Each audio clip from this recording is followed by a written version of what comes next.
There was once a witch who desired to know everything. But the wiser a witch is, the harder she knocks her head against the wall when she comes to it. Her name was Watho, and she had a wolf in her mind. She cared for nothing in itself, only for knowing it. She was not naturally cruel, but the wolf had made her cruel. She was tall and graceful, with a white skin, red hair, and black eyes, which had a red fire in them.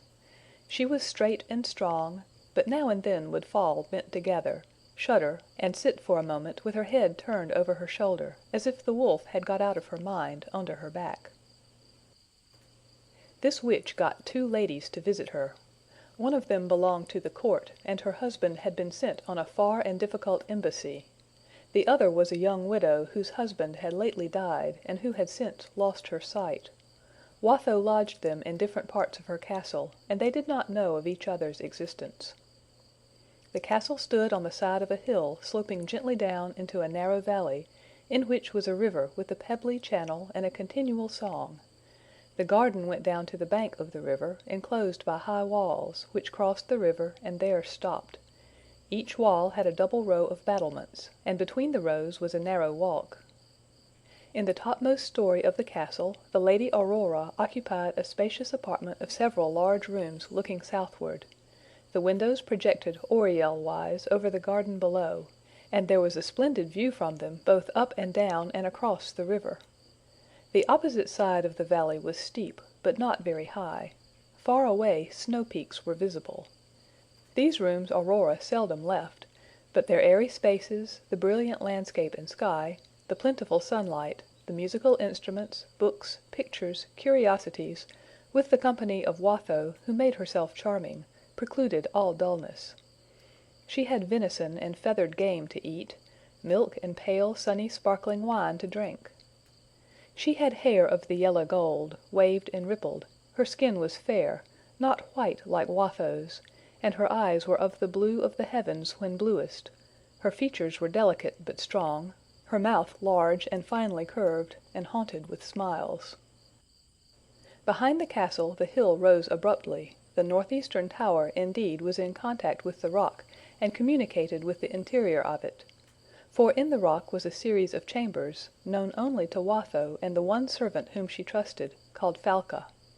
Some former owner had constructed these chambers after the tomb of an Egyptian king, and probably with the same design, for in the center of one of them stood what could only be a sarcophagus, but that and the others were walled off. The sides and roof of them were carved in low relief, and curiously painted. Here the witch lodged the blind lady, whose name was Vesper.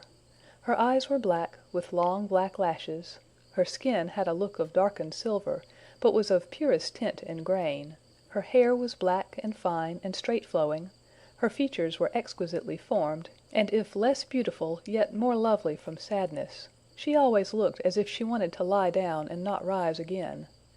She did not know she was lodged in a tomb, though now and then she wondered why she never touched a window.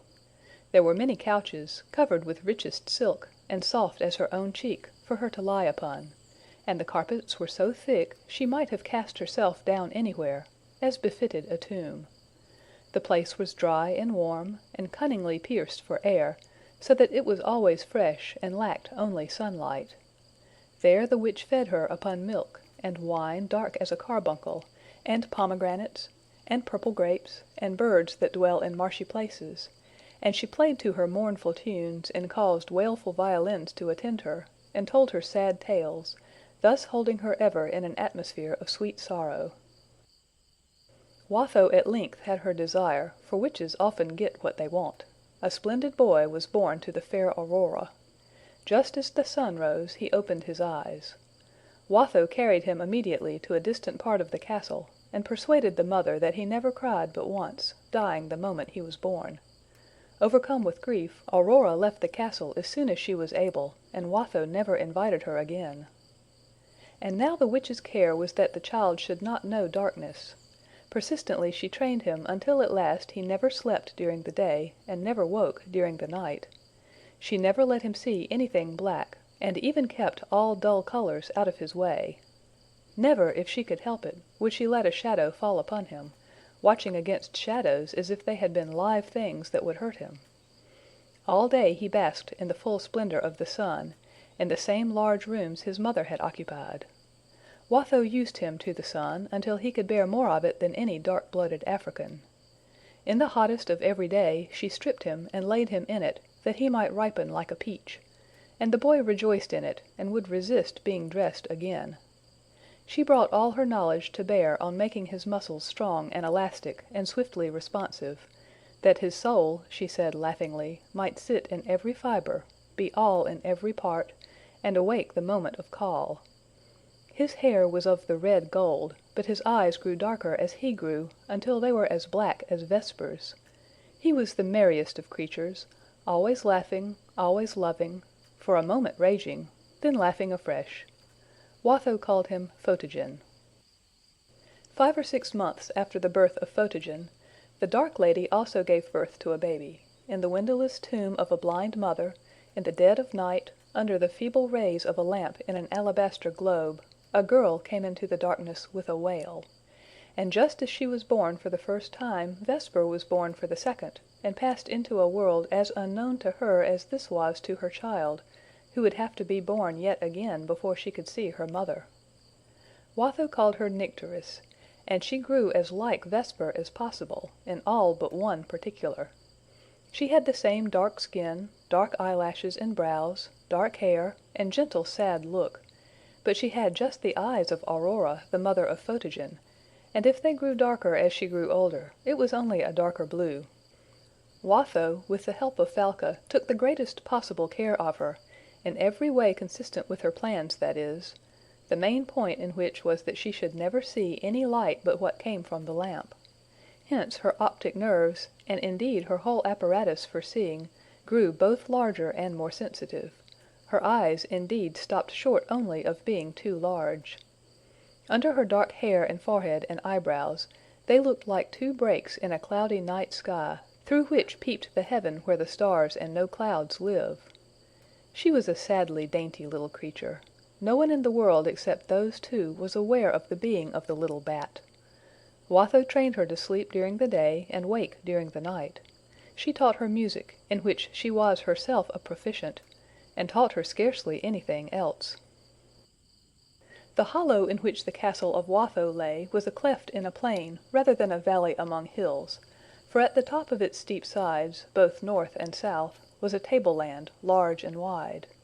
It was covered with rich grass and flowers, with here and there a wood, the outlying colony of a great forest. These grassy plains were the finest hunting grounds in the world.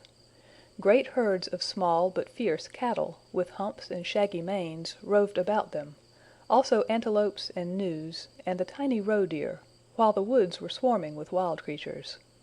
The tables of the castle were mainly supplied from them.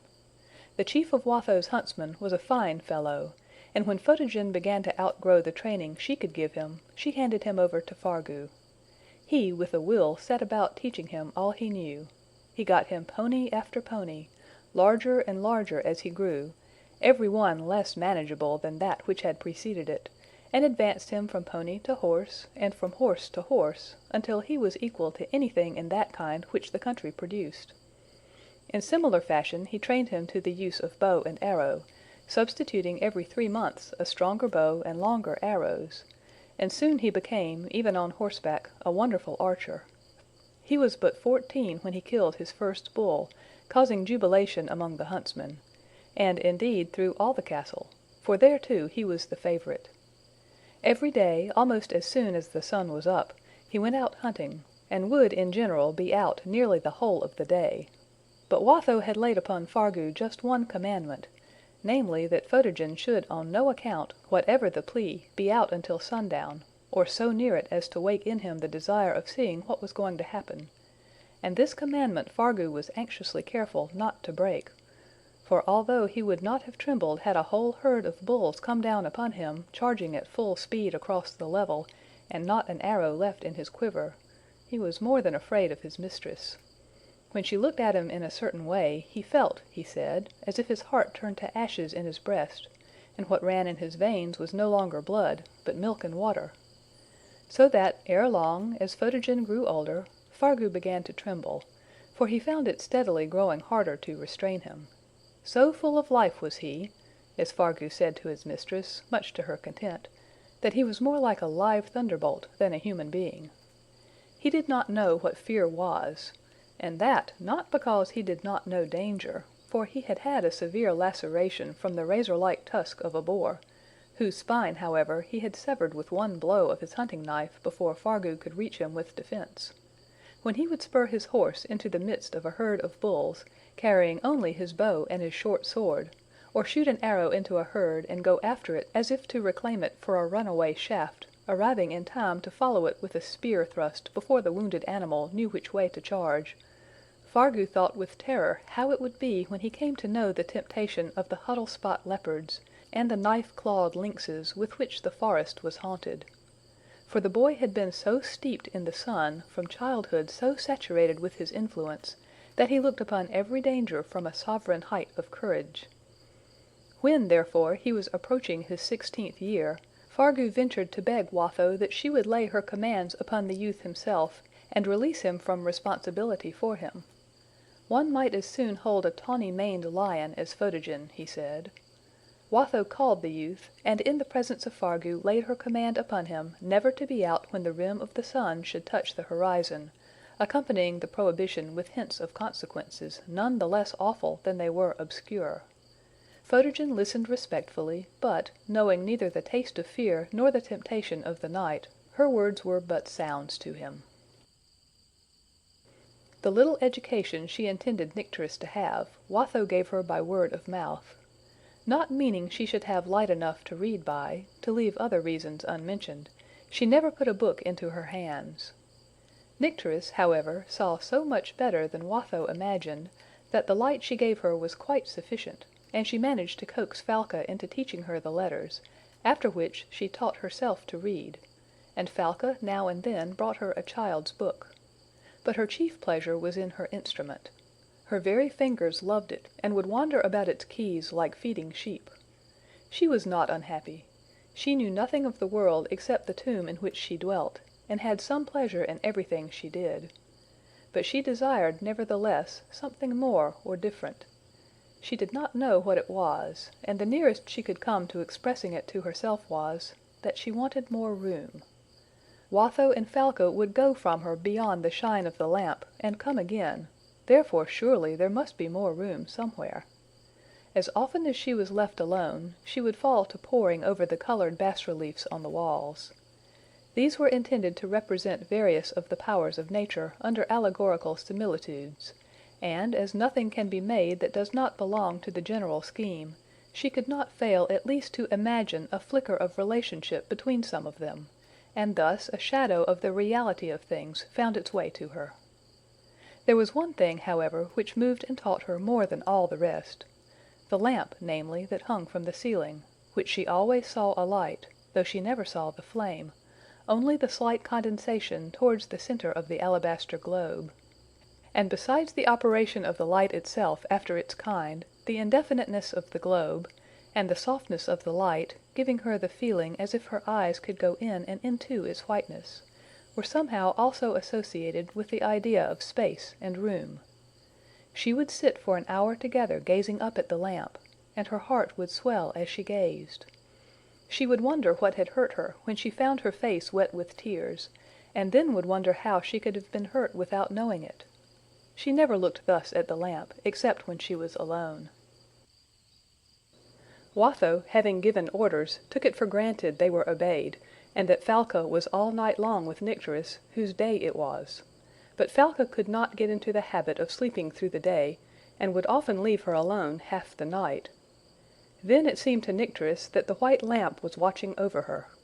As it was never permitted to go out, while she was awake at least, Nycteris, except by shutting her eyes, knew less about darkness than she did about light. Also, the lamp being fixed high overhead, and in the center of everything, she did not know much about shadows either. The few there were fell almost entirely on the floor, or kept like mice about the foot of the walls. Once, when she was thus alone, there came the noise of a far-off rumbling. She had never before heard a sound of which she did not know the origin, and here therefore was a new sign of something beyond these chambers. Then came a trembling, then a shaking. the lamp dropped from the ceiling to the floor with a great crash, and she felt as if both her eyes were hard shut and both her hands over them. She concluded that it was the darkness that had made the rumbling and the shaking, and rushing into the room had thrown down the lamp. She sat trembling. The noise and the shaking ceased, but the light did not return. The darkness had eaten it up. Her lamp gone, the desire at once awoke to get out of her prison. She scarcely knew what out meant. Out of one room into another, where there was not even a dividing door, only an open arch, was all she knew of the world. But suddenly she remembered that she had heard Falca speak of the lamp going out. This must be what she had meant? And if the lamp had gone out, where had it gone? Surely where Falca went, and like her it would come again. But she could not wait. The desire to go out grew irresistible. She must follow her beautiful lamp. She must find it. She must see what it was about. Now there was a curtain covering a recess in the wall where some of her toys and gymnastic things were kept, and from behind that curtain Watho and Falca always appeared, and behind it they vanished. How they came out of solid wall she had not an idea. All up to the wall was open space, and all beyond it seemed wall. But clearly the first and only thing she could do was to feel her way behind the curtain. It was so dark that a cat could not have caught the largest of mice. Nycteris could see better than any cat, but now her great eyes were not of the smallest use to her. As she went, she trod upon a piece of the broken lamp. She had never worn shoes or stockings, and the fragment, though, being of soft alabaster, it did not cut, yet hurt her foot. She did not know what it was, but as it had not been there before the darkness came, she suspected that it had to do with the lamp. She kneeled, therefore, and searched with her hands, and bringing two large pieces together, recognized the shape of the lamp. Therefore it flashed upon her that the lamp was dead, that this brokenness was the death of which she had read without understanding, that the darkness had killed the lamp. What then could Falca have meant when she spoke of the lamp going out? There was the lamp, dead indeed, and so changed that she would never have taken it for a lamp but for the shape. No, it was not the lamp any more, now it was dead, for all that made it a lamp was gone, namely, the bright shining of it. Then it must be the shine, the light, that had gone out. That must be what Falca meant, and it must be somewhere in the other place in the wall. She started afresh after it, and groped her way to the curtain. Now she had never in her life tried to get out, and did not know how, but instinctively she began to move her hands about over one of the walls behind the curtain, half expecting them to go into it, as she supposed Watho and Falca did. But the wall repelled her with inexorable hardness, and she turned to the one opposite.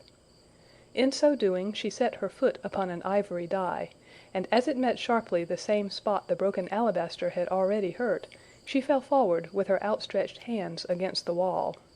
Something gave way, and she tumbled out of the cavern. But alas! Out was very much like in, for the same enemy, the darkness, was here also. The next moment, however, came a great gladness, a firefly which had wandered in from the garden. She saw the tiny spark in the distance. With slow pulsing ebb and throb of light, it came pushing itself through the air, drawing nearer and nearer, with that motion which more resembles swimming than flying, and the light seemed the source of its own motion. "My lamp! My lamp!" cried Nycteris. "It is the shiningness of my lamp, which the cruel darkness drove out. My good lamp has been waiting for me here all the time. It knew I would come after it, and waited to take me with it." She followed the firefly, which, like herself, was seeking the way out. If it did not know the way, it was yet light, and, because all light is one, any light may serve to guide to more light. If she was mistaken in thinking it the spirit of her lamp, it was of the same spirit as her lamp, and had wings. The gold-green jet boat, driven by light, went throbbing before her through a long, narrow passage. Suddenly it rose higher, and the same moment Nycteris fell upon an ascending stair. She had never seen a stair before, and found going up a curious sensation. Just as she reached what seemed the top, the firefly ceased to shine, and so disappeared. She was in utter darkness once more. But when we are following the light, even its extinction is a guide. If the firefly had gone on shining, Nycteris would have seen the stair turn, and would have gone up to Watho's bedroom, whereas now, feeling straight before her, she came to a latched door, which after a good deal of trying she managed to open, and stood in a maze of wondering perplexity, awe, and delight. What was it? Was it outside of her, or something taking place in her head? Before her was a very long and very narrow passage, broken up she could not tell how, and spreading out above and on all sides to an infinite height and breadth and distance, as if space itself were growing out of a trough.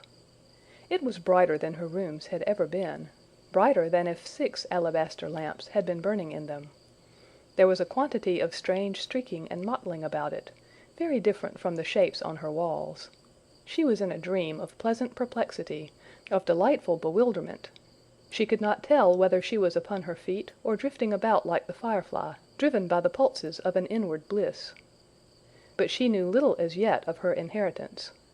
Unconsciously she took one step forward from the threshold, and the girl who had been from her very birth a troglodyte stood in the ravishing glory of a southern night, lit by a perfect moon, not the moon of our northern clime, but a moon like silver glowing in a furnace, a moon one could see to be a globe, not far off, a mere flat disk on the face of the blue, but hanging down halfway, and looking as if one could see all around it by a mere bending of the neck. "It is my lamp," she said, and stood dumb with parted lips. She looked and felt as if she had been standing there in silent ecstasy from the beginning. "No, it is not my lamp," she said after a while. "It is the mother of all the lamps." And with that she fell on her knees and spread out her hands to the moon. She could not in the least have told what was in her mind, but the action was in reality just a begging of the moon to be what she was, that precise, incredible splendor hung in the far-off roof, that very glory essential to the being of poor girls born and bred in caverns. It was a resurrection, nay, a birth itself, to Nycteris. What the vast blue sky, studded with tiny sparks like the heads of diamond nails, could be, what the moon, looking so absolutely content with light, why, she knew less about them than you and I, but the greatest of astronomers might envy the rapture of such a first impression at the age of 16. Immeasurably imperfect it was, but false the impression could not be, for she saw with the eyes made for seeing, and saw indeed what many men are too wise to see. As she knelt, something softly flapped her, embraced her, stroked her, fondled her. She rose to her feet, but saw nothing, did not know what it was. It was likest a woman's breath, for she knew nothing of the air even, had never breathed the still, newborn freshness of the world. Her breath had come to her only through long passages and spirals in the rock. Still less did she know of the air alive with motion, of that thrice blessed thing, the wind of a summer night. It was like a spiritual wine, filling her whole being with an intoxication of purest joy. To breathe was a perfect existence. It seemed to her the light itself she drew into her lungs. Possessed by the power of the gorgeous night, she seemed at one and the same moment annihilated and glorified. She was in the open passage or gallery that ran around the top of the garden walls, between the cleft battlements, but she did not once look down to see what lay beneath. Her soul was drawn to the vault above her, with its lamp and its endless room. At last she burst into tears, and her heart was relieved, as the night itself is relieved by its lightning and rain. And now she grew thoughtful. She must hoard this splendor. What a little ignorance her jailers had made of her! Life was a mighty bliss, and they had scraped hers to the bare bone. They must not know that she knew. She must hide her knowledge, hide it even from her own eyes, keeping it close in her bosom, content to know that she had it, even when she could not brood on its presence, feasting her eyes with its glory. She turned from the vision, therefore, with a sigh of utter bliss, and with soft, quiet steps and groping hands stole back into the darkness of the rock. What was darkness or the laziness of Time's feet to one who had seen what she had that night seen? She was lifted above all weariness, above all wrong. When Falca entered, she uttered a cry of terror, but Nycteris called to her not to be afraid, and told her how there had come a rumbling and shaking and the lamp had fallen. Then Falca went and told her mistress, and within an hour a new globe hung in the place of the old one. Nycteris thought it did not look so bright and clear as the former, but she made no lamentation over the change; she was far too rich to heed it. For now, prisoner as she knew herself, her heart was full of glory and gladness. At times she had to hold herself from jumping up, and going dancing and singing about the room.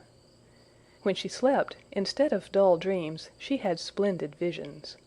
There were times, it is true, when she became restless, and impatient to look upon her riches. But then she would reason with herself, saying, "What does it matter if I sit here for ages with my poor pale lamp, when out there a lamp is burning at which 10,000 little lamps are glowing with wonder?"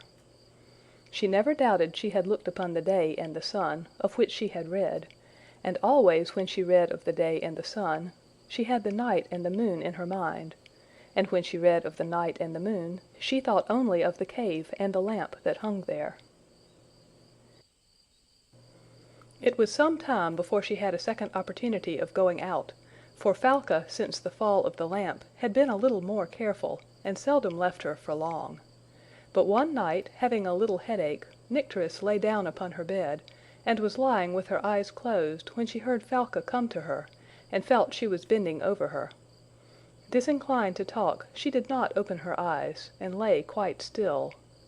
Satisfied that she was asleep, Falca left her, moving so softly that her very caution made Nycteris open her eyes and look after her, just in time to see her vanish, through a picture, as it seemed, that hung on the wall a long way from the usual place of issue. She jumped up, her headache forgotten, and ran in the opposite direction, got out, groped her way to the stair, climbed, and reached the top of the wall. Alas, the great room was not so light as the little one she had left! Why? Sorrow of sorrows, the great lamp was gone! Had its globe fallen, and its lovely light gone out upon great wings, a resplendent firefly oaring itself through a yet grander and lovelier room? She looked down to see if it lay anywhere broken to pieces on the carpet below, but she could not even see the carpet. But surely nothing very dreadful could have happened, no rumbling or shaking, for there were all the little lamps, shining brighter than before, not one of them looking as if any unusual matter had befallen. What if each of those little lamps was growing into a big lamp, and after being a big lamp for a while, had to go out and grow a bigger lamp still, out there beyond this out? Ah, here was the living thing that could not be seen, come to her again, bigger tonight, with such loving kisses, and such liquid strokings of her cheeks and forehead, gently tossing her hair, and delicately toying with it. But it ceased, and all was still. Had it gone out? What would happen next? Perhaps the little lamps had not to grow great lamps, but to fall one by one, and go out first? With that came from below a sweet scent, and then another, and another. Ah, how delicious! Perhaps they were all coming to her only on their way out after the great lamp. Then came the music of the river, which she had been too absorbed in the sky to note the first time. What was it? Alas, alas, another sweet living thing on its way out! They were all marching slowly out in long lovely file, one after the other, each taking its leave of her as it passed. It must be so. Here were more and more sweet sounds, following and fading. The whole of the out was going out again. It was all going after the great lovely lamp. She would be left the only creature in the solitary day. Was there nobody to hang up a new lamp for the old one, and keep the creatures from going? She crept back to her rock very sad. She tried to comfort herself by saying that anyhow there would be room out there, but as she said it she shuddered at the thought of empty room. When next she succeeded in getting out, a half-moon hung in the east. A new lamp had come, she thought, and all would be well. It would be endless to describe the phases of feeling through which Nycteris passed, more numerous and delicate than those of 1,000 changing moons. A fresh bliss bloomed in her soul with every varying aspect of infinite nature. Ere long she began to suspect that the new moon was the old moon, gone out and come in again like herself, also that, unlike herself, it wasted and grew again, that it was indeed a live thing, subject like herself to caverns and keepers and solitudes, escaping and shining when it could. Was it a prison like hers it was shut in? And did it grow dark when the lamp left it? Where could be the way into it? With that, first she began to look below as well as above and around her, and then first noted the tops of the trees between her and the floor. There were palms with their red-fingered hands full of fruit, eucalyptus trees crowded with little boxes of powder puffs, oleanders with their half-cast roses, and orange trees with their clouds of young silver stars and their aged balls of gold. Her eyes could see colors invisible to ours in the moonlight. And all these she could distinguish well, though at first she took them for the shapes and colors of the carpet of the great room. She longed to get down among them, now she saw they were real creatures, but she did not know how. She went along the whole length of the wall to the end that crossed the river, but found no way of going down. Above the river she stopped to gaze with awe upon the rushing water. She knew nothing of water but from what she drank and what she bathed in. And as the moon shone on the dark, swift stream, singing lustily as it flowed, she did not doubt that the river was alive, a swift rushing serpent of life, going out? Whither? And then she wondered if what was brought into her rooms had been killed that she might drink it, and have her bath in it. Once when she stepped out upon the wall, it was into the midst of a fierce wind. The trees were all roaring. Great clouds were rushing along the skies and tumbling over the little lamps. The great lamp had not come yet. All was in tumult. The wind seized her garments and hair and shook them as if it would tear them from her. What could she have done to make the gentle creature so angry? Or was this another creature altogether, of the same kind, but hugely bigger, and of a very different temper and behavior? But the whole place was angry. Or was it that the creatures dwelling in it, the wind and the trees and the clouds and the river, had all quarreled, each with all the rest? Would the whole come to confusion and disorder? But as she gazed wondering and disquieted, the moon, larger than ever she had seen her, came lifting herself above the horizon to look, broad and red, as if she, too, were swollen with anger that she had been roused from her rest by their noise, and compelled to hurry up to see what her children were about, thus rioting in her absence, lest they should rack the whole frame of things. And as she rose, the loud wind grew quieter and scolded less fiercely, the trees grew stiller and moaned with a lower complaint, and the clouds hunted and hurled themselves less wildly across the sky. And as if she were pleased that her children obeyed her very presence, the moon grew smaller as she ascended the heavenly stair, her puffed cheeks sank, her complexion grew clearer, and a sweet smile spread over her countenance, as peacefully she rose and rose. But there was treason and rebellion in her court, for ere she reached the top of her great stairs, the clouds had assembled, forgetting their late wars, and very still they were as they laid their heads together and conspired. Then combining, and lying silently in wait until she came near, they threw themselves upon her and swallowed her up. Down from the roof came spots of wet, faster and faster, and they wetted the cheeks of Nycteris. And what could they be but the tears of the moon, crying because her children were smothering her?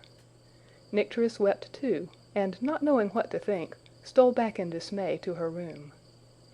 The next time she came out in fear and trembling. There was the moon still, away in the west, poor indeed, and old, and looking dreadfully worn, as if all the wild beasts in the sky had been gnawing at her. But there she was, alive still, and able to shine. Knowing nothing of darkness, or stars, or moon, Photogen spent his days in hunting. On a great white horse he swept over the grassy plains, glorying in the sun, fighting the wind, and killing the buffaloes. One morning, when he happened to be on the ground a little earlier than usual, and before his attendants, he caught sight of an animal unknown to him, stealing from a hollow into which the sun rays had not yet reached. Like a swift shadow it sped over the grass, slinking southward to the forest. He gave chase, noted the body of a buffalo it had half eaten, and pursued it the harder. But with great leaps and bounds the creature shot farther and farther ahead of him, and vanished. Turning, therefore, defeated, he met Fargu, who had been following him as fast as his horse could carry him. "What animal was that, Fargu?" he asked. "How he did run!" Fargu answered he might be a leopard, but he rather thought from his pace and look that he was a young lion. "What a coward he must be! said Photogen. "Don't be too sure of that," rejoined Fargu. "He is one of the creatures the sun makes uncomfortable. As soon as the sun is down, he will be brave enough." He had scarcely said it when he repented, nor did he regret it the less when he found that Photogen made no reply. But alas, said was said. "Then," said Photogen to himself, "that contemptible beast is one of the terrors of sundown, of which Madame Watho spoke." He hunted all day, but not with his usual spirit. He did not ride so hard, and did not kill one buffalo. Fargu, to his dismay, observed also that he took every pretext for moving farther south, nearer to the forest. But all at once, the sun now sinking in the west, he seemed to change his mind, for he turned his horse's head and rode home so fast that the rest could not keep him in sight. When they arrived, they found his horse in the stable, and concluded that he had gone into the castle. But he had, in truth, set out again by the back of it. Crossing the river a good way up the valley, he reascended to the ground they had left, and just before sunset reached the skirts of the forest. The level orb shone straight in between the bare stems, and saying to himself he could not fail to find the beast, he rushed into the wood. But even as he entered he turned and looked to the west. The rim of the red was touching the horizon, all jagged with broken hills. "Now," said Photogen, "we shall see." But he said it in the face of a darkness he had not proved. The moment the sun began to sink among the spikes and saw edges, with a kind of sudden flap at his heart, a fear inexplicable laid hold of the youth, and as he had never felt anything of the kind before, the very fear itself terrified him. As the sun sank, it rose like the shadow of the world, and grew deeper and darker. He could not even think what it might be, so utterly did it enfeeble him. When the last flaming scimitar edge of the sun went out like a lamp, his horror seemed to blossom into very madness.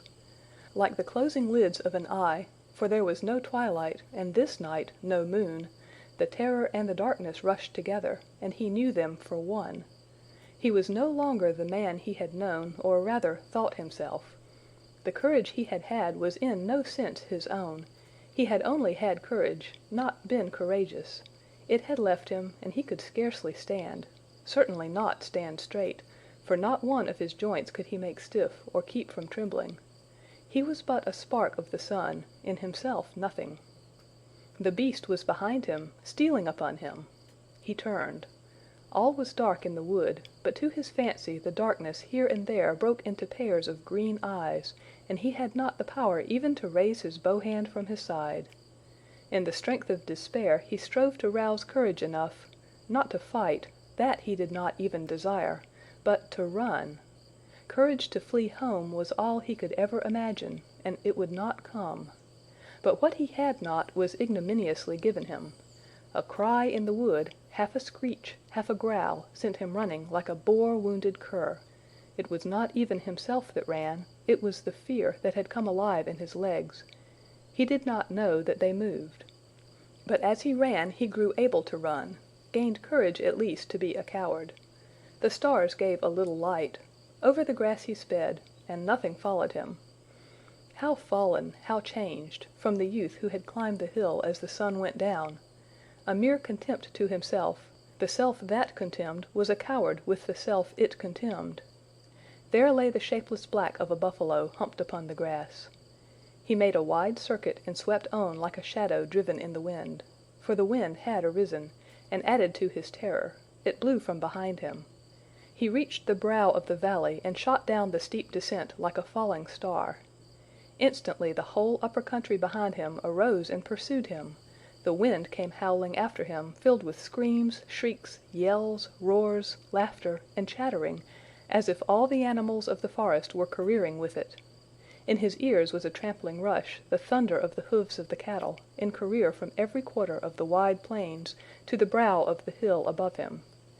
He fled straight for the castle, scarcely with breath enough to pant. As he reached the bottom of the valley, the moon peered up over its edge. He had never seen the moon before, except in the daytime, when he had taken her for a thin, bright cloud. She was a fresh terror to him, so ghostly, so ghastly, so gruesome. so knowing as she looked over the top of her garden wall upon the world outside. That was the night itself, the darkness alive, and after him, the horror of horrors coming down the sky to curdle his blood and turn his brain to a cinder. He gave a sob and made straight for the river, where it ran between the two walls at the bottom of the garden. He plunged in, struggled through, clambered up the bank, and fell senseless on the grass. Although Nycteris took care not to stay out long at a time, and used every precaution, she could hardly have escaped discovery so long had it not been that the strange attacks to which Watho was subject had been more frequent of late, and had at last settled into an illness which kept her to her bed.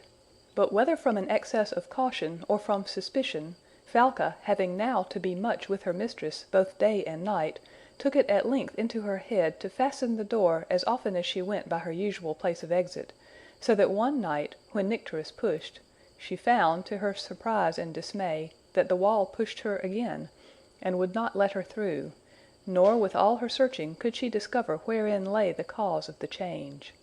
Then first she felt the pressure of her prison walls, and turning, half in despair, groped her way to the picture where she had once seen Falca disappear. There she soon found the spot by pressing upon which the wall yielded. It let her through into a sort of cellar, where was a glimmer of light from a sky whose blue was paled by the moon. From the cellar she got into a long passage, into which the moon was shining, and came to a door.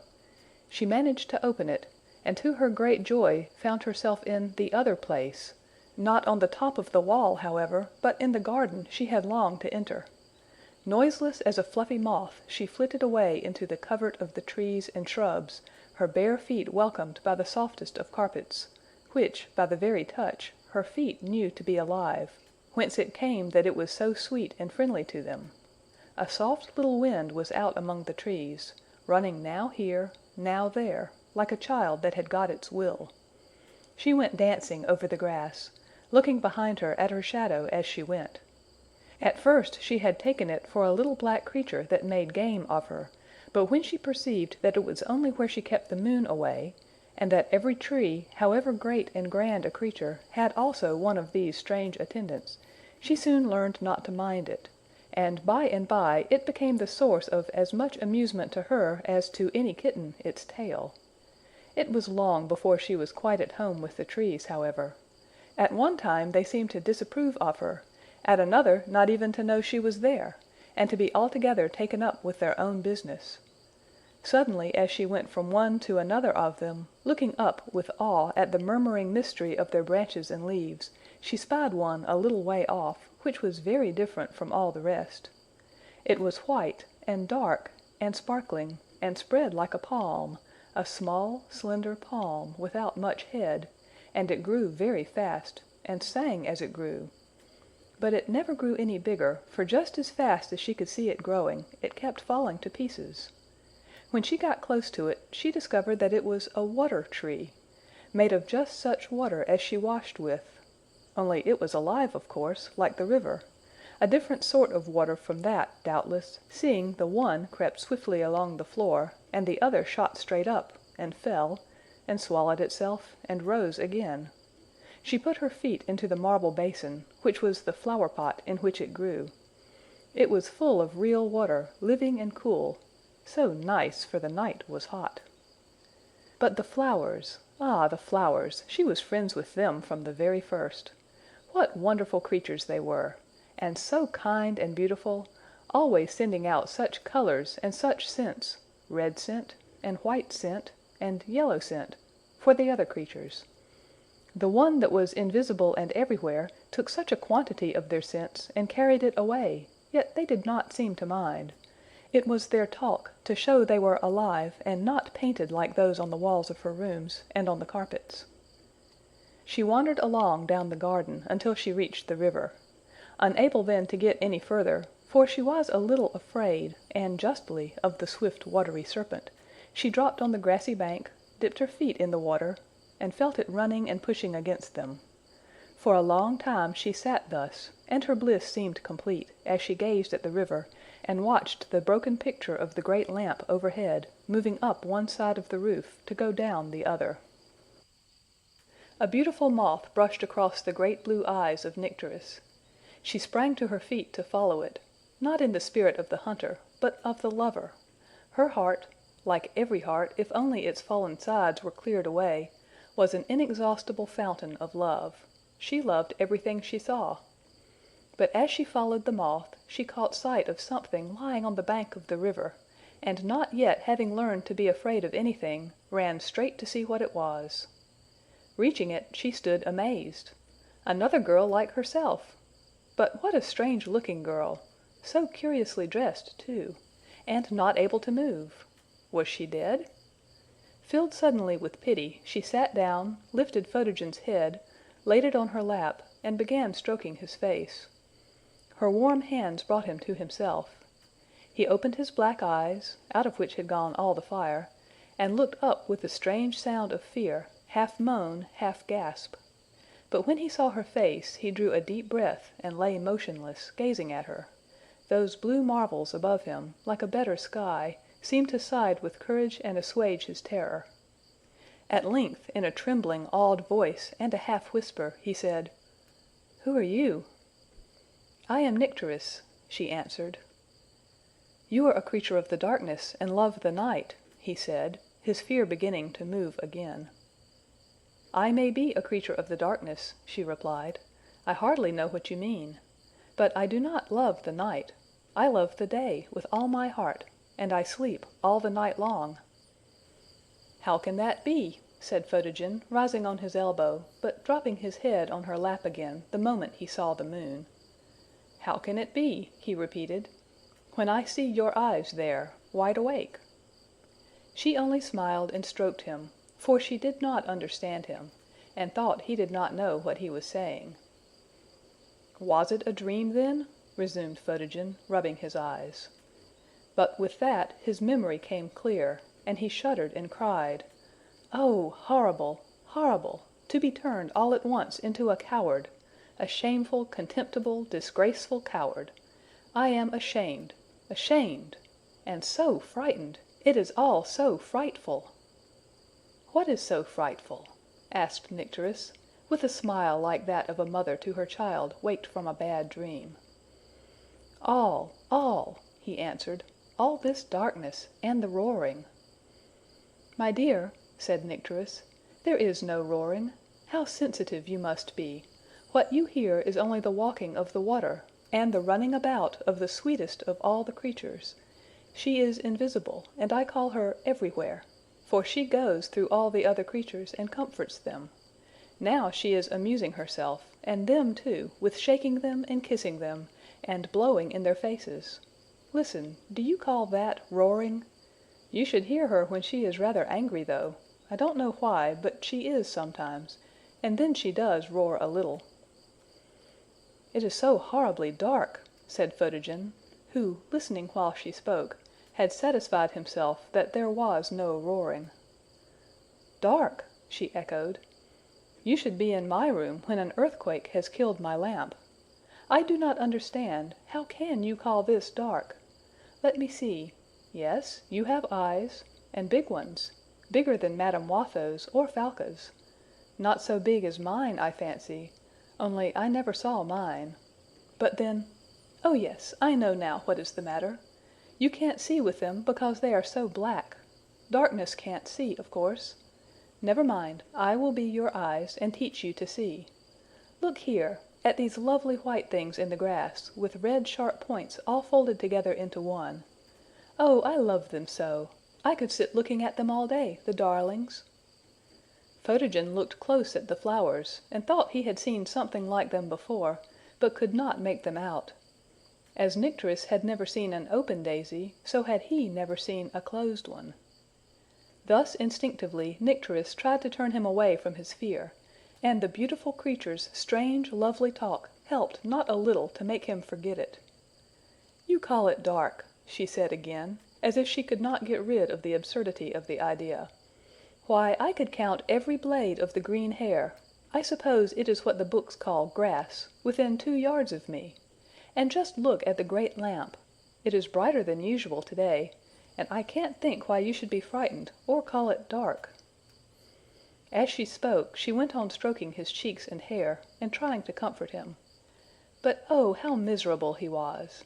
And how plainly he looked it!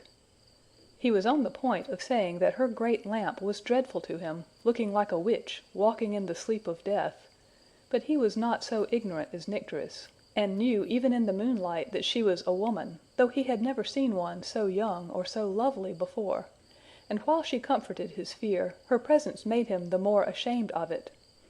Besides, not knowing her nature, he might annoy her, and make her leave him to his misery. He lay still, therefore, hardly daring to move. All the little life he had seemed to come from her, and if he were to move, she might move, and if she were to leave him, he must weep like a child. "How did you come here?" asked Nycteris, taking his face between her hands. "Down the hill," he answered. "Where do you sleep?" she asked. He signed in the direction of the house. She gave a little laugh of delight. "When you have learned not to be frightened, you will always be wanting to come out with me," she said.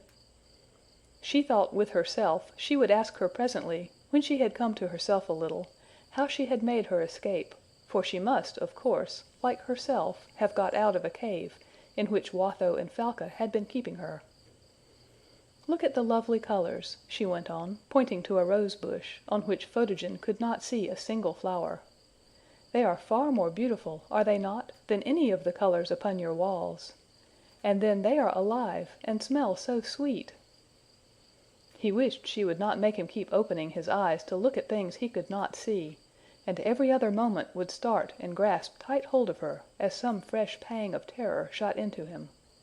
"Come, come, dear," said Nycteris, "you must not go on this way.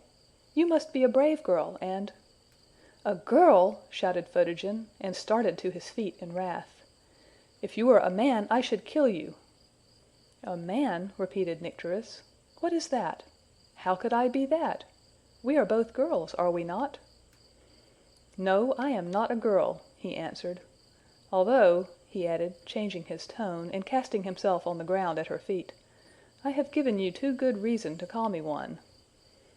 "Oh, I see," returned Nycteris. "No, of course, you can't be a girl. Girls are not afraid, without reason. I understand now. It is because you are not a girl that you are so frightened." Photogen twisted and writhed upon the grass. "No, it is not," he said sulkily. "It is this horrible darkness that creeps into me, goes all through me, into the very marrow of my bones. That is what makes me behave like a girl. If only the sun would rise!" "The sun? What is it?" cried Nycteris, now in her turn conceiving a vague fear. Then Photogen broke into a rhapsody, in which he vainly sought to forget his. "It is the soul, the life, the heart, the glory of the universe," he said. "The worlds dance like motes in his beams.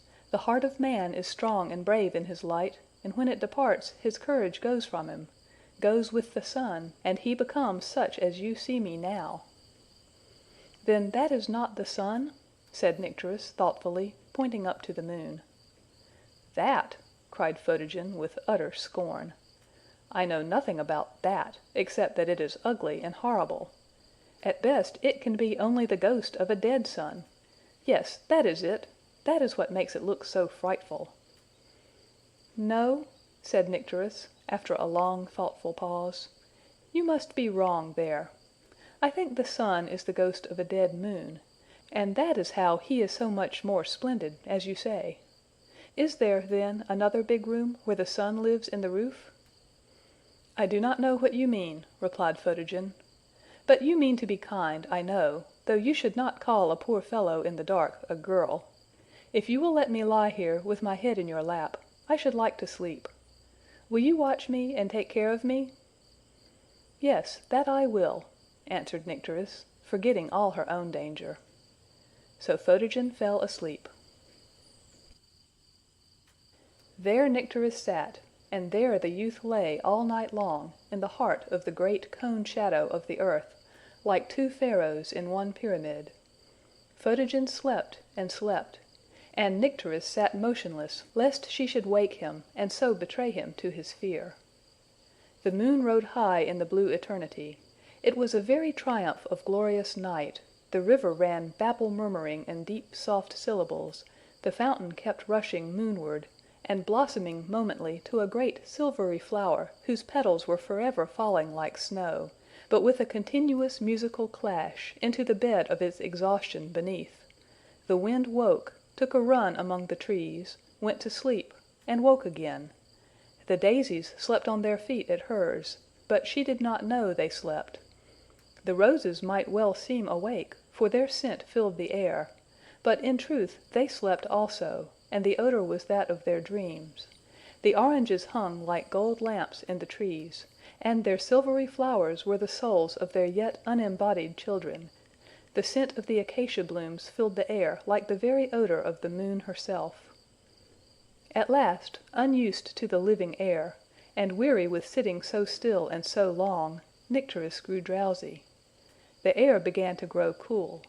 It was getting near the time when she too was accustomed to sleep. She closed her eyes just a moment, and nodded, opened them suddenly wide, for she had promised to watch. In that moment a change had come.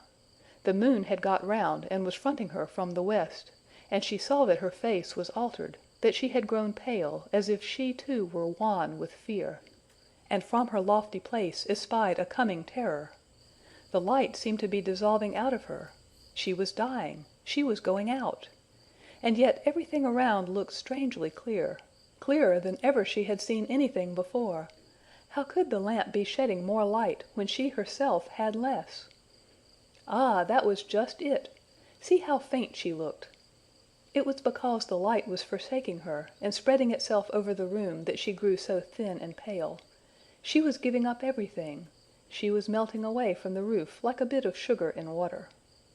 Nycteris was fast growing afraid, and sought refuge with the face upon her lap. How beautiful the creature was! What to call it she could not think, for it had been angry when she called it what Watho called her. And wonder upon wonders! Now, even in the cold change that was passing upon the great room, the color as of a red rose was rising in the wan cheek. What beautiful yellow hair it was that spread over her lap! What great, huge breaths the creature took! And what were those curious things it carried? She had seen them on her walls, she was sure. Thus she talked to herself while the lamp grew paler and paler, and everything kept growing yet clearer. What could it mean? The lamp was dying, going out into the other place of which the creature in her lap had spoken, to be a sun. But why were the things growing clearer before it was yet a sun? That was the point. Was it her growing into a sun that did it? Yes, yes, it was coming death. She knew it, for it was coming upon her also. She felt it coming. What was she about to grow into? Something beautiful, like the creature in her lap? It might be. Anyhow, it must be death, for all her strength was going out of her, while all around her was growing so light she could not bear it. She must be blind soon. Would she be blind or dead first? For the sun was rushing up behind her.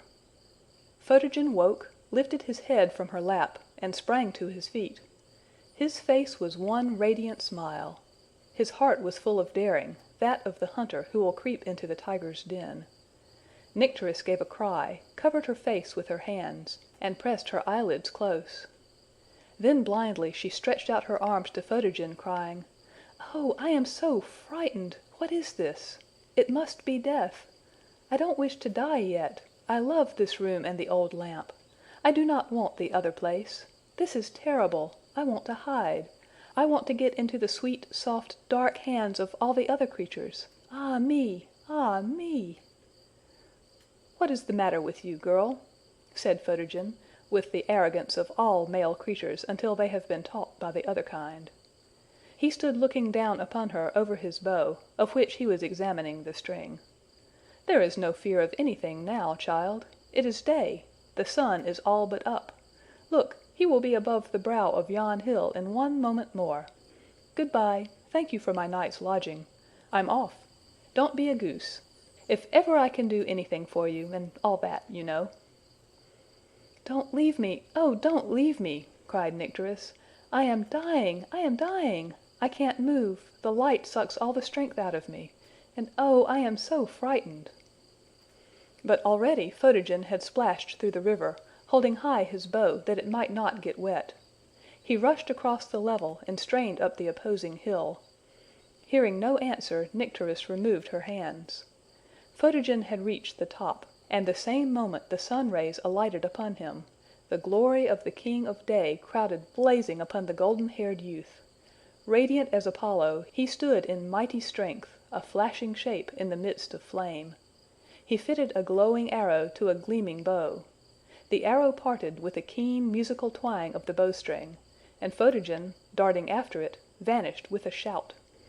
Up shot Apollo himself, and from his quiver scattered astonishment and exultation. But the brain of poor Nycteris was pierced through and through. She fell down in utter darkness. All around her was a flaming furnace. In despair and feebleness and agony she crept back, feeling her way with doubt and difficulty and enforced persistence to her cell.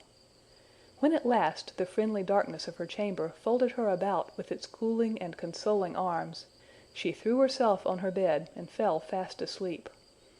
And there she slept on, one alive in a tomb, while Photogen, above in the sun glory, pursued the buffaloes on the lofty plain, thinking not once of her where she lay dark and forsaken, whose presence had been his refuge, her eyes and her hands his guardians through the night.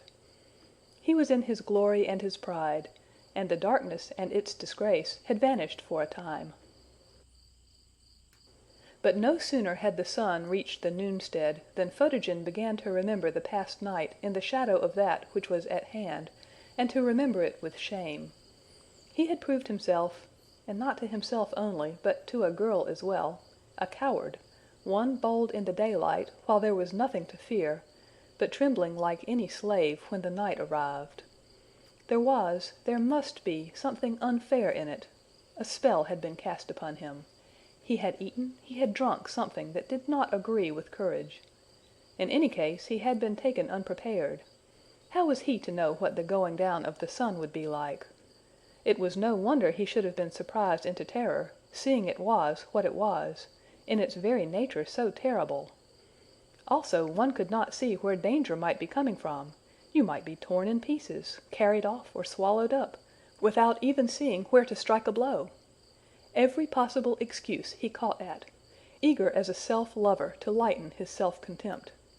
That day he astonished the huntsmen, terrified them with his reckless daring, all to prove to himself he was no coward. But nothing eased his shame. One thing only had hope in it, the resolve to encounter the dark in solemn earnest, now that he knew something of what it was. It was nobler to meet a recognized danger than to rush contemptuously into what seemed nothing, nobler still to encounter a nameless horror. He could conquer fear and wipe out disgrace together. For a marksman and swordsman like him, he said, one with his strength and courage, there was but danger. Defeat there was not. He knew the darkness now, and when it came he would meet it as fearless and cool as now he felt himself. And again he said, "We shall see." He stood under the boughs of a great beech as the sun was going down, far away over the jagged hills. Before it was half down he was trembling like one of the leaves behind him in the first sigh of the night wind. The moment the last of the glowing disk vanished, he bounded away in terror to gain the valley, and his fear grew as he ran. Down the side of the hill, an abject creature, he went bounding and rolling and running, fell rather than plunged into the river, and came to himself, as before, lying on the grassy bank in the garden. But when he opened his eyes, there were no girl eyes looking down into his. There were only the stars in the waste of the sunless night, the awful all-enemy he had again dared but could not encounter. Perhaps the girl was not yet come out of the water. He would try to sleep, for he dared not move, and perhaps when he woke he would find his head on her lap, and the beautiful dark face, with its deep blue eyes, bending over him. But when he woke he found his head on the grass, and although he sprang up with all his courage, such as it was, restored, he did not set out for the chase with such an élan as the day before, and, despite the sun glory in his heart and veins, his hunting was this day less eager. He ate little, and from the first was thoughtful, even to sadness. A second time he was defeated and disgraced. Was his courage nothing more than the play of the sunlight on his brain? Was he a mere ball tossed between the light and the dark? Then what a poor contemptible creature he was! But a third chance lay before him. If he failed the third time, he dared not foreshadow what he must then think of himself. It was bad enough now, but then! Alas, it went no better.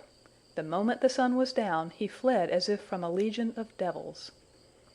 7 times in all he tried to face the coming night in the strength of the past day, and 7 times he failed with such increase of failure, with such a growing sense of ignominy, overwhelming at length all the sunny hours and joining night to night, that, what with misery, self-accusation, and loss of confidence, his daylight courage too began to fade, and at length, from exhaustion, from getting wet, and then lying out of doors all night, and night after night, worst of all, from the consuming of the deathly fear, and the shame of shame, his sleep forsook him, and on the 7th morning, instead of going to the hunt, he crawled into the castle and went to bed. The grand health, over which the witch had taken such pains, had yielded, and in an hour or two he was moaning and crying out in delirium. Watho was herself ill, as I have said, and was the worse tempered, and besides it is a peculiarity of witches that what works in others to sympathy works in them to repulsion. Also Watho had a poor, helpless, rudimentary spleen of a conscience left, just enough to make her uncomfortable, and therefore more wicked. So, when she heard that Photogen was ill, she was angry. Ill indeed, after all she had done to saturate him with the life of the system, with the solar might itself? He was a wretched failure, the boy! And because he was her failure, she was annoyed with him, began to dislike him, grew to hate him. She looked on him as a painter might upon a picture, or a poet upon a poem, which he had only succeeded in getting into an irrecoverable mess. In the hearts of witches, love and hate lie close together, and often tumble over each other. And whether it was that her failure with Photogen foiled also her plans in regard to Nycteris, or that her illness made her yet more of a devil's wife, certainly Watho now got sick of the girl too, and hated to know her about the castle. She was not too ill, however, to go to poor Photogen's room and torment him. She told him she hated him like a serpent, and hissed like one as she said it, looking very sharp in the nose and chin, and flat in the forehead. Photogen thought she meant to kill him, and hardly ventured to take anything brought to him. She ordered every ray of light to be shut out of his room, but by means of this he got a little used to the darkness. She would take one of his arrows, and now tickle him with the feather end of it, now prick him with the point, till the blood ran down. What she meant finally I cannot tell, but she brought Photogen speedily to the determination of making his escape from the castle. What he should do then, he would think afterwards. Who could tell but he might find his mother somewhere beyond the forest? If it were not for the broad patches of darkness that divided day from day, he would fear nothing. But now, as he lay helpless in the dark, ever and anon would come dawning through it the face of the lovely creature who on that first awful night nursed him so sweetly. Was he never to see her again? If she was, as he had concluded, the nymph of the river, why had she not reappeared? She might have taught him not to fear the night, for plainly she had no fear of it herself. But then, when the day came, she did seem frightened. Why was that, seeing there was nothing to be afraid of then? Perhaps one so much at home in the darkness was correspondingly afraid of the light. Then his selfish joy at the rising of the sun, blinding him to her condition, had made him behave to her, in ill return for her kindness, as cruelly as Watho behaved to him. How sweet and dear and lovely she was! If there were wild beasts that came out only at night, and were afraid of the light, why should there not be girls, too, made the same way, who could not endure the light, as he could not bear the darkness? If only he could find her again! Ah, how differently he would behave to her! But alas, perhaps the sun had killed her, melted her, burned her up, Dried her up, that was it, if she was the nymph of the river. From that dreadful morning Nycteris had never got to be herself again. The sudden light had been almost death to her, and now she lay in the dark with the memory of a terrific sharpness, a something she dared scarcely recall, lest the very thought of it should sting her beyond endurance. But this was as nothing to the pain which the recollection of the rudeness of the shining creature whom she had nursed through his fear caused her, for the moment his suffering passed over to her, and he was free, the first use he made of his returning strength had been to scorn her. She wondered and wondered. It was all beyond her comprehension. Before long, Watho was plotting evil against her. The witch was like a sick child weary of his toy. She would pull her to pieces and see how she liked it. She would set her in the sun and see her die like a jelly from the salt ocean cast out on a hot rock. It would be a sight to soothe her wolf pain. One day, therefore, a little before noon, while Nycteris was in her deepest sleep, she had a darkened litter brought to the door, and in that she made 2 of her men carry her to the plain above. There they took her out, laid her on the grass, and left her. Watho watched it all from the top of her high tower, through her telescope, and scarcely was Nycteris left, when she saw her sit up, and the same moment cast herself down again with her face to the ground. "She'll have a sunstroke," said Watho, "and that'll be the end of her." Presently, tormented by a fly, a huge humped buffalo, with a great shaggy mane, came galloping along, straight for where she lay. At the sight of the thing on the grass, he started, swerved yards aside, stopped dead, and then came slowly up, looking malicious. Nycteris lay quite still, and never even saw the animal. "Now she'll be trodden to death," said Watho. "That's the way those creatures do."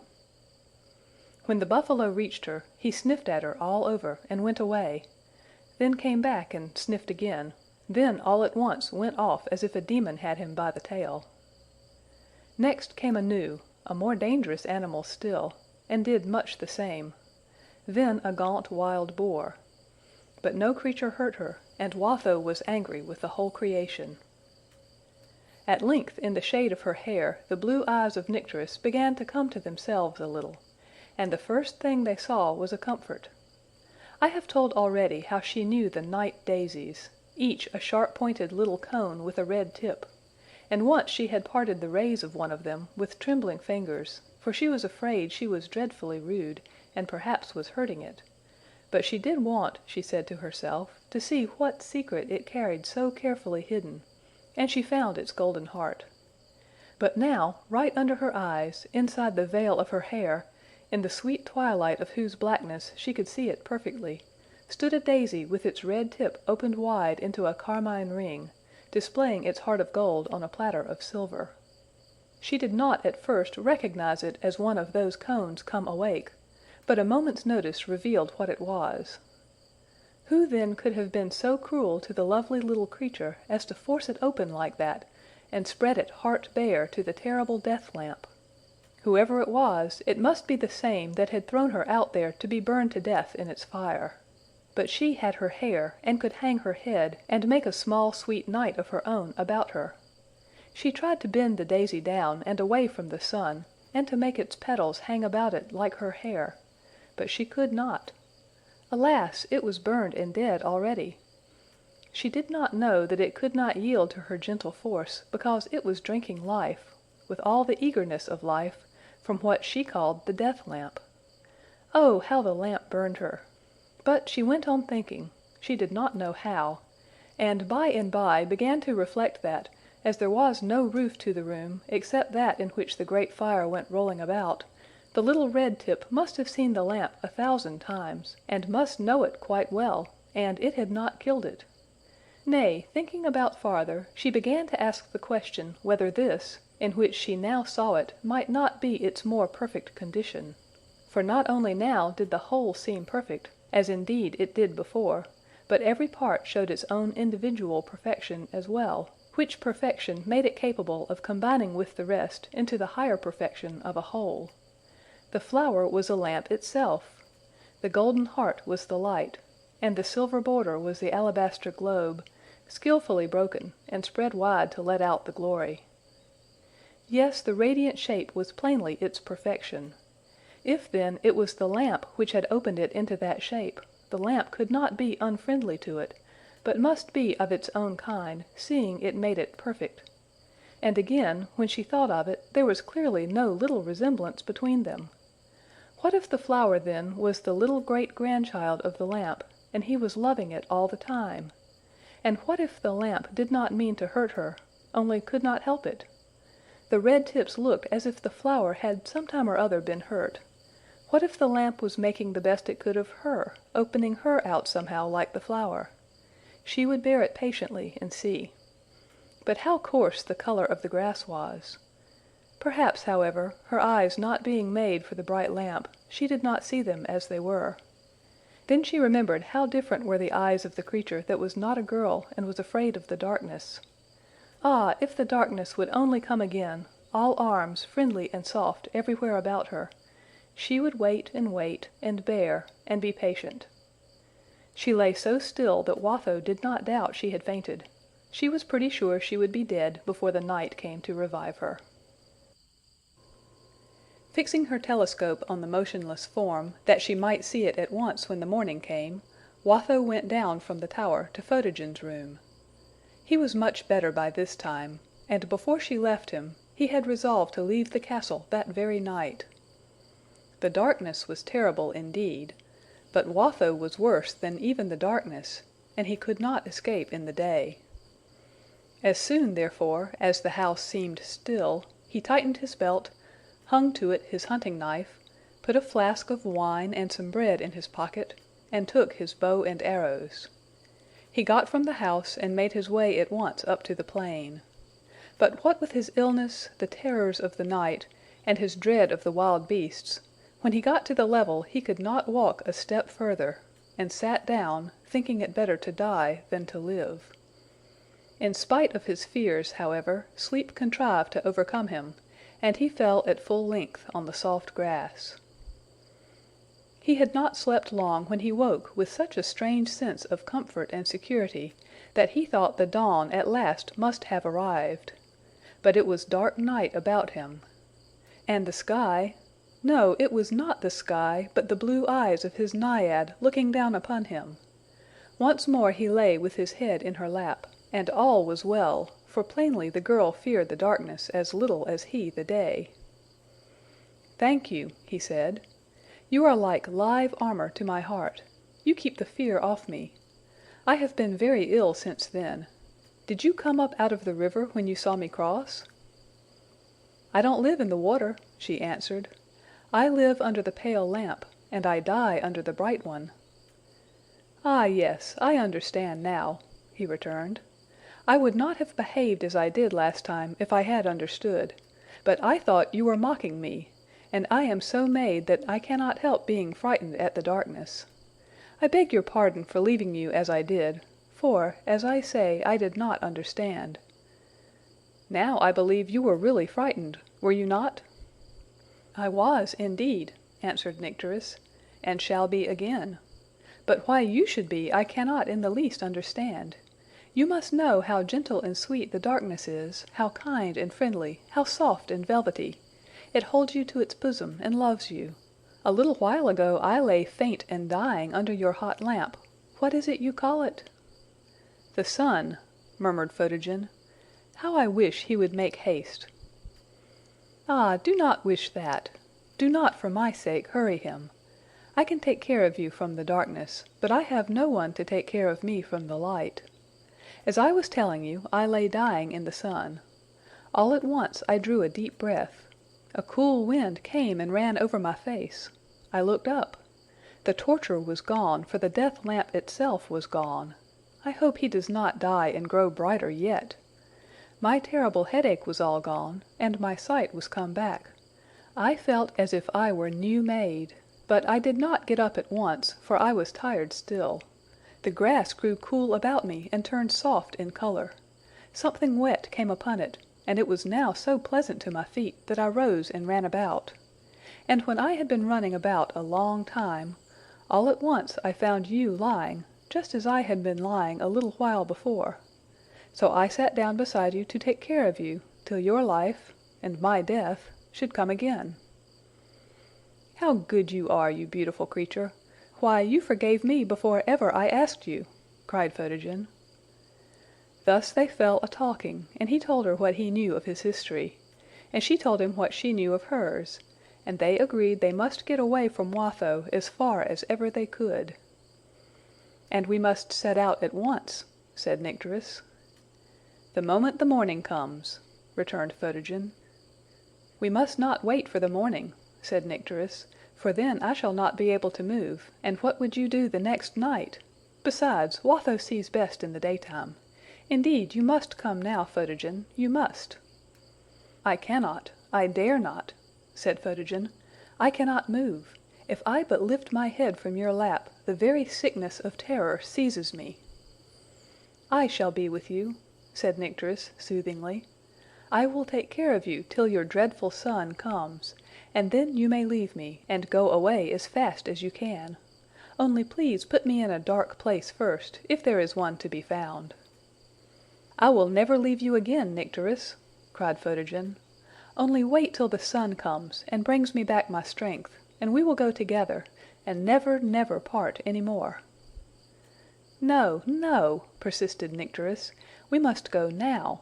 And you must learn to be strong in the dark as well as in the day, else you will always be only half brave.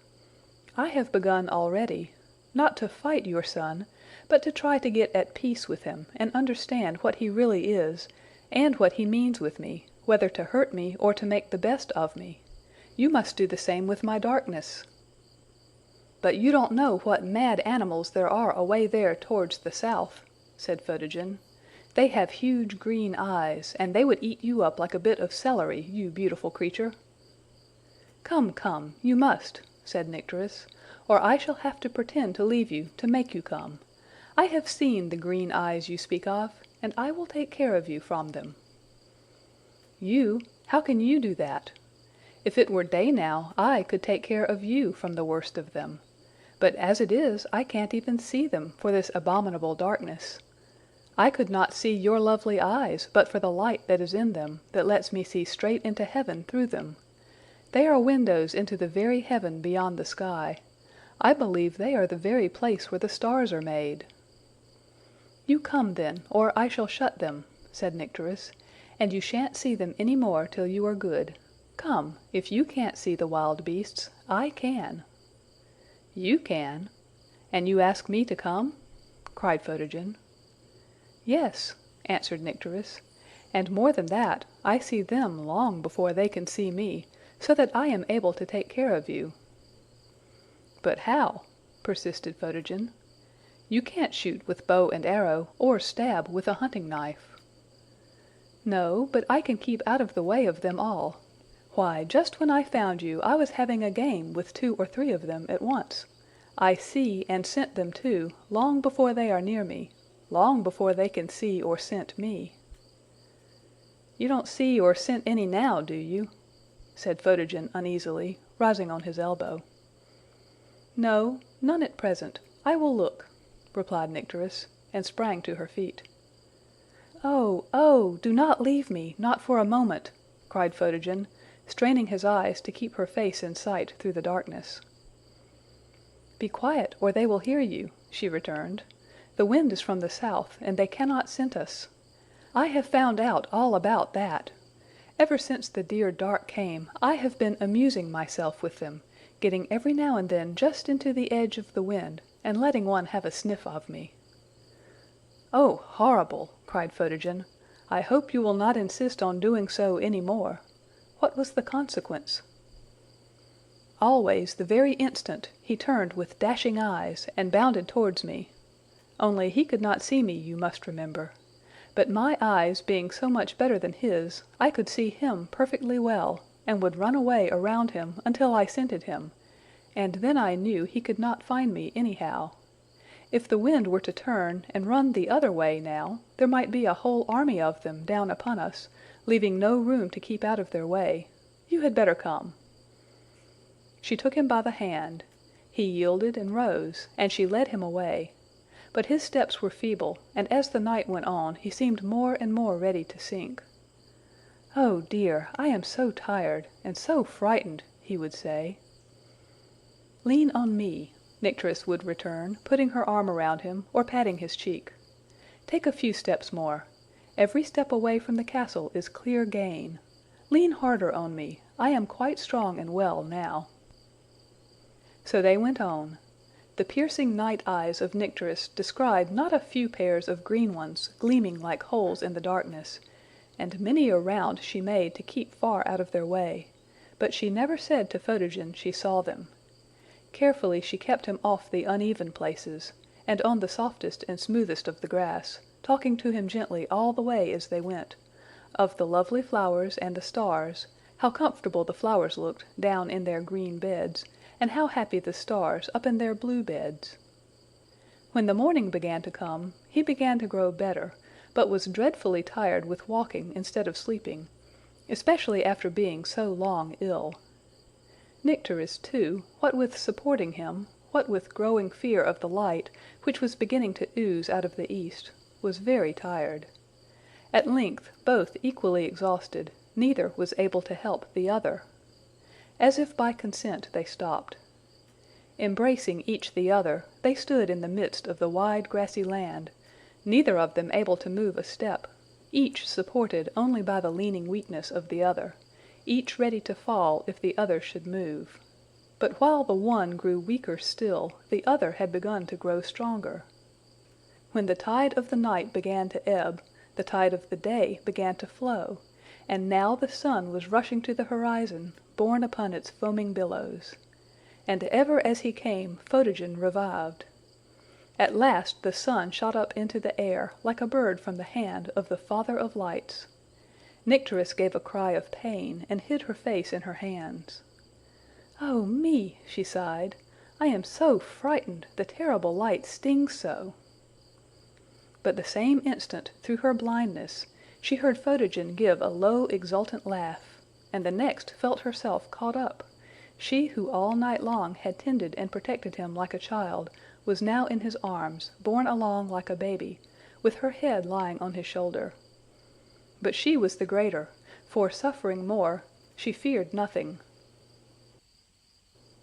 At the very moment when Photogen caught up Nycteris, the telescope of Watho was angrily sweeping the tableland.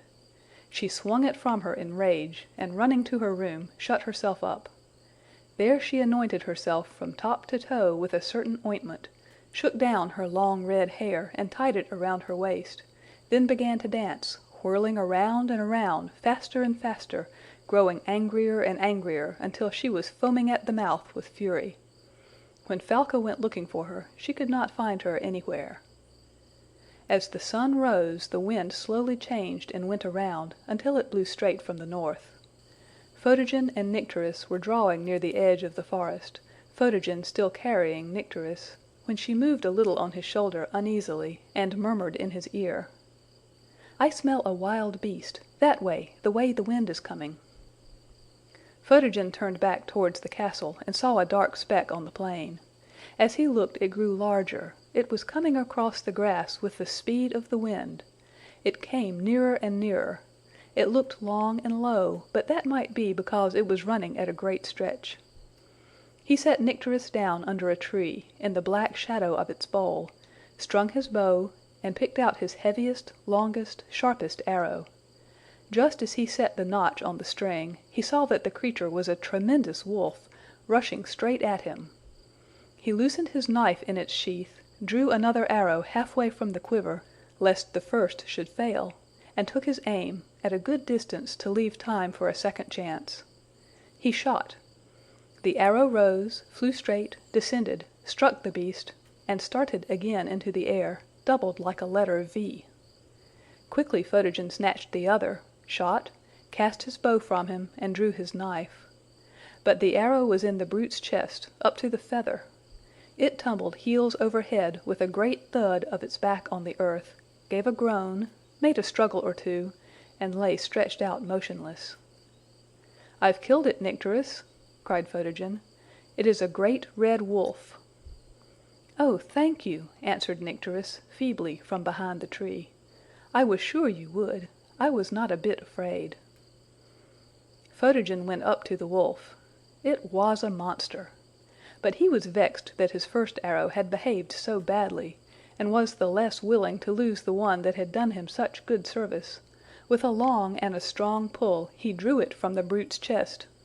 Could he believe his eyes? There lay, no wolf, but Watho, with her hair tied around her waist. The foolish witch had made herself invulnerable, as she supposed, but had forgotten that, to torment Photogen therewith, she had handled one of his arrows. He ran back to Nycteris and told her. She shuddered and wept, and would not look. There was now no occasion to fly a step farther. Neither of them feared anyone but Watho. They left her there and went back. A great cloud came over the sun, and rain began to fall heavily, and Nycteris was much refreshed, grew able to see a little, and with Photogen's help walked gently over the cool wet grass. They had not gone far before they met Fargu and the other huntsmen. Photogen told them he had killed a great red wolf, and it was Madame Watho. The huntsmen looked grave, but gladness shone through.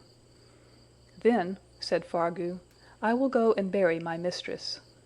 But when they reached the place they found she was already buried, in the maws of sundry birds and beasts which had made their breakfast of her.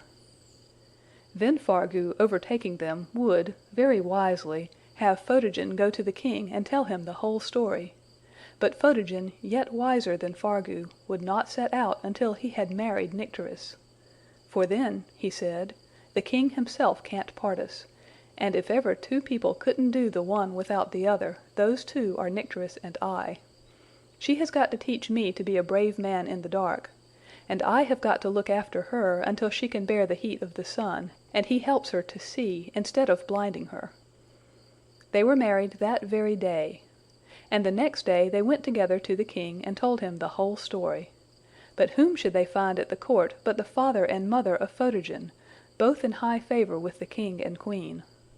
Aurora nearly died with joy, and told them all how Watho had lied and made her believe her child was dead. No one knew anything of the father or mother of Nycteris, but when Aurora saw in the lovely girl her own azure eyes shining through night and its clouds, it made her think strange things, and wonder how even the wicked themselves may be a link to join together the good. Through Watho, the mothers, who had never seen each other, had changed eyes in their children. The king gave them the castle and lands of Watho, and there they lived and taught each other for many years that were not long. But hardly had one of them passed before Nycteris had come to love the day best, because it was the clothing and crown of Photogen, and she saw that the day was greater than the night, and the sun more lordly than the moon. And Photogen had come to love the night best, because it was the mother and home of Nycteris. "But who knows," Nycteris would say to Photogen, "that when we go out, we shall not go into a day as much greater than your day as your day is greater than my night?"